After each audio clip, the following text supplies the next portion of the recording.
को धन्यवाद ज्ञापित किया है कि प्रदेश के आप मुखिया हैं।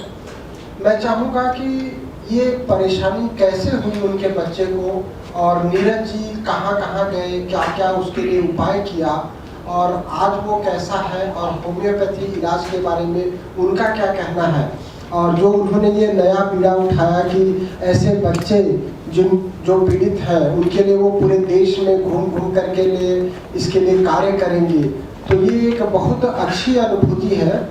मैं बताना चाहता हूँ दोस्तों, कलकत्ता में एक पेशेंट हमसे कांटेक्ट किए थे, वो यहाँ से दवाई भी लेकर के गए, लेकिन होम्योपैथिक दवाई उनको दूसरे डॉक्टर्स देने नहीं दिए उनकी वाइफ को, और उनकी वाइफ मर गई।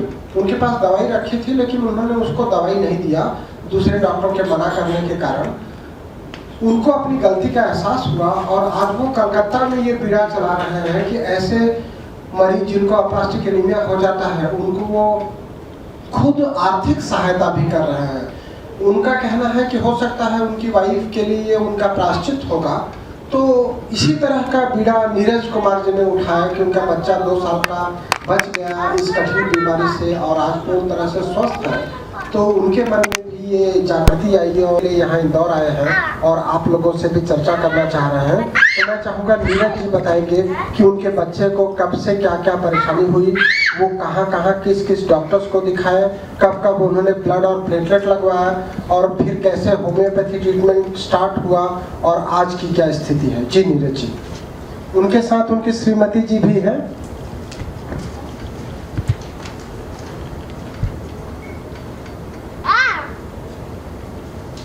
मेरा नाम नीरज कुमार, हम बिहार से मौलाबाग गायत्री मंदिर से आते हैं।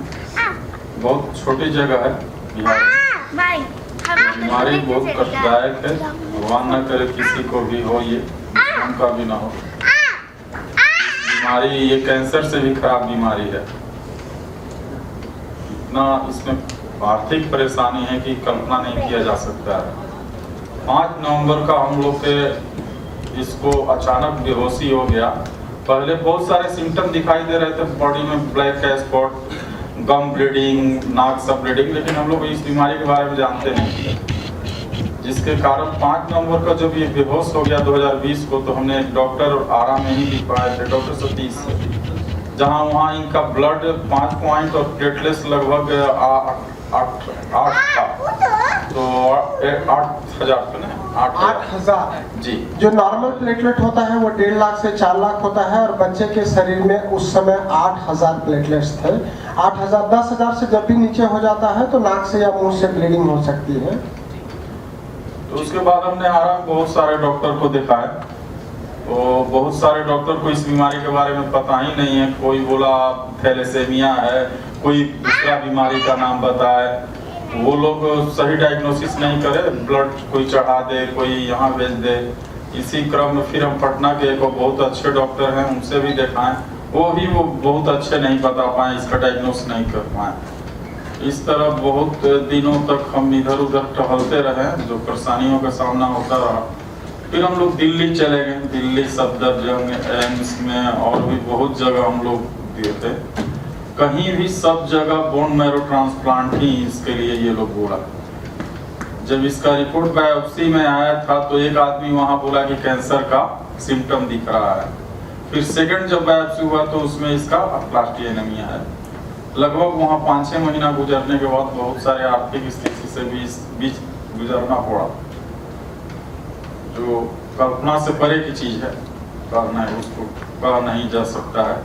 इसी बीच सर का हम लोग एक वीडियो देखे यूट्यूब पर, जो इनका बहुत सारा यूट्यूब हम लोग देखे पढ़े, उसके बाद बहुत सारा यही बात जो आज हम बोल रहे हैं, यही चीज हम भी कभी यही चीज देख कर आए सर से मिलने। उस पीरियड में कोविड था, आने लायक नहीं था, इंदौर सर से बात किए, रिक्वेस्ट किए, तो सर ने, हालांकि ये दवाई कंटिन्यू जाते रहा, ये बहुत प्लस पॉइंट है। इतना पीक कोरोना में जो आदमी कहीं भी जा नहीं सकता था, ये बहुत बड़ी बात है मेरे लिए। तो उस क्रम में सर का दवाई चलते रहा लगभग मार्च 2021 या अप्रैल से। उसके बाद इसका ब्लीडिंग बंद हो गया, ब्लड बंद हो गया, ब्लैक का स्पॉटेज नहीं दिखाई दे रहे थे, वो रुक गया, जो इसको डेली हो रहा था। हर एक 2 दिन 4 दिन पर चढ़ाना पड़ता था। बहुत सारे पैसे खर्च होते थे, 20,000 25,000 2 दिन 4 ही दिन पर लगता था। धीरे धीरे जब इसका ब्लड रुक गया तो 1 महीना 2 महीना में इसका ग्रोथ स्टार्ट हो गया ब्लड का। फिर प्लेटलेट्स बढ़ने लगे, 12,000 से 18,000 होने लगे। फिर 2 महीना बाद 30,000 हो गए। इस तरह का प्रोसेस चलता रहा और आज मेरा बच्चा बहुत अच्छा है सर के दया से। हम लोग में तो सब, लेकिन वहाँ दिल्ली में हमने बहुत डॉक्टर से दिखाए, जो सारे डॉक्टर एक लाइन में बोल रहे थे कि अंग्रेजी में इसका केवल बोन मैरो ट्रांसप्लांट ही उपाय है और कोई उपाय नहीं है। एक बच्चा का और एडवाइस किया था। हाँ, एक बच्चा को और हम सर ही का एडवाइस, यही दवाई हम बताए थे, जो मेरे साथ ही दिल्ली में था, उसको भी यही बीमारी था और उसका आज 8 महीना में निगेटिव रिपोर्ट आ गया। मतलब इसका वो बीमारी खत्म हो गया, जो क्लियर हो गया कि वो बीमारी अब नहीं है, इसी दवा से, सरकारी दवा से। प्लेटलेट्स 1,70,000। ये अभी जो वर्तमान उसका स्थिति है 12 पॉइंट ब्लड है और 1,70,000 प्लेटलेट्स है। वो बेचारा भी आर्थिक स्थिति से बहुत गुजरता। सारे अंग्रेजी वाले डॉक्टर जो थे वो कोई बोले 50 लाख लगेगा, कोई 60 लाख 70 लाख, यही बोलते थे हम लोग से। जो इतना एफर्ट हर एक के व्यक्ति के लिए नहीं है। सर के माध्यम से हम लोग का जो बच्चा आज ये दिए, माने हम लोग के लिए तो भगवान के समान है, जो हम लोग तकलीफ से गुजरे हैं, जो कष्ट भोगे हैं। होम्योपैथी में कितना लगा आपको इलाज करवाने में? सर से आपने इलाज करवाया, कितना पैसा लगा आपका? सर से इलाज करवाने में अंग्रेजी के तुलना में 10% जो वहाँ हम किए, अगर वहाँ टोटल लगभग अगर मान लीजिए 20 लाख खर्चा है तो यहाँ मान के चलिए 50,000, कोई तुलना ही नहीं है। और जो अंग्रेजी में खर्चा करे उससे कोई लाभ नहीं हुआ, लेकिन कोई नहीं, लॉस हुआ। पूरा अस्पताल में जो भर्ती होकर के और जितना ट्रीटमेंट कराया उसके बाद भी बच्चे में कोई सुधार नहीं। कोई सुधार नहीं। एंटीबॉडी बना तो प्लेटलेट्स शुरू किया बढ़ना। कितने लोगों को ठीक कर चुके हैं अभी तक आप इस पद्धति से? अभी बच्चा, जैसे इस उम्र का बच्चा तो बहुत कम आते हैं बच्चे, हमारे पास तक पहुंच नहीं पाते। ये पहला बच्चा है जो पूरी तरह से नॉर्मल हो गया। जैसा एक दूसरा बता रहे थे ये दिल्ली का, वो दूसरा नॉर्मल हो गया। इससे पहले काफी सारे बुजुर्ग लोग और काफी पुरुष लोग वर्ग ठीक हो चुका है और महिलाएं काफी नॉर्मल हो चुकी हैं।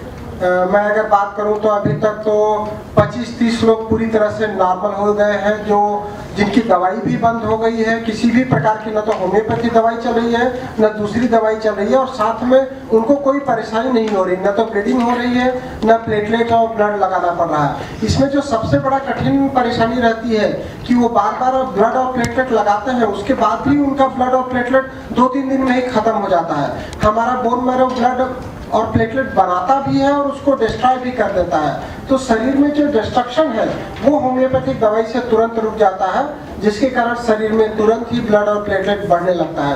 ये बिल्कुल गलत बात है कि होम्योपैथिक दवाइयों के लिए बहुत समय लगता है। समय बहुत ही कम पीरियड लगा इसमें। 1 साल में देख रहे हैं कि पूरी तरह से बच्चा नॉर्मल हो चुका है।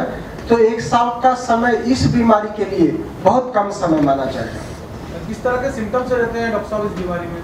सिम्टम्स बहुत बार तो पता ही नहीं चलता है। बच्चे को बुखार आता है, बार बार बुखार आने लगेगा, लोग डॉक्टर के पास जाएंगे, वो बुखार का दवाई दे देगा, या फिर मुंह से, नाक से, पेशाब में, थूक में या स्टूल में ब्लीडिंग हो सकती है, कहीं भी ब्लड आ सकता है।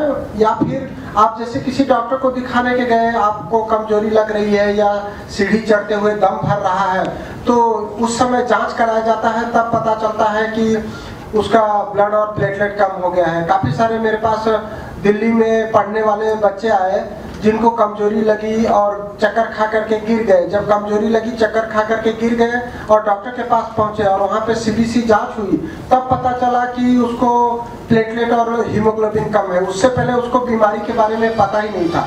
तो कई बार ऐसा भी हो जाता है कि आप डॉक्टर को दूसरी बीमारी के लिए दिखाने गए और उस समय जब जांच हुआ तब पता चला।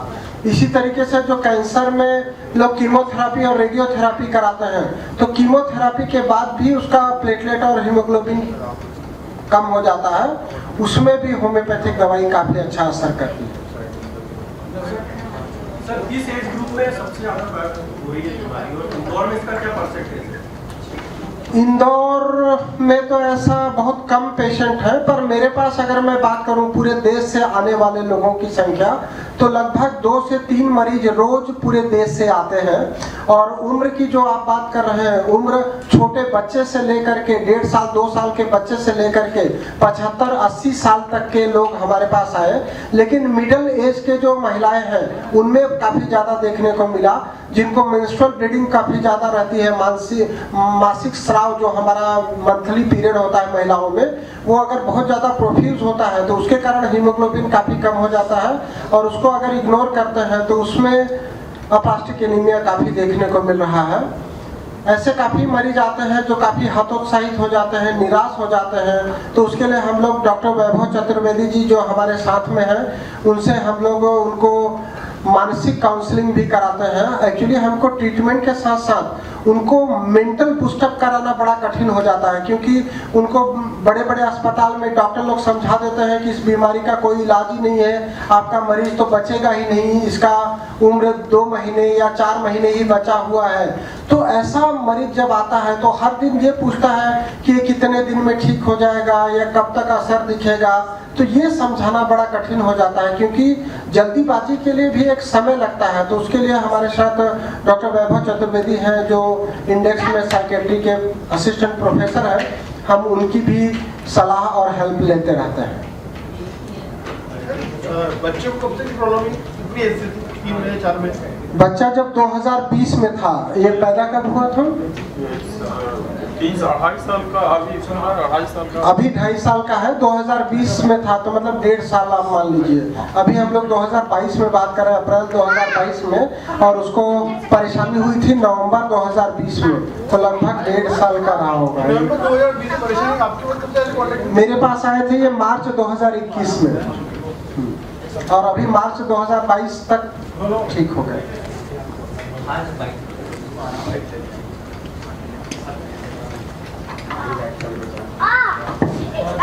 आ जाओ।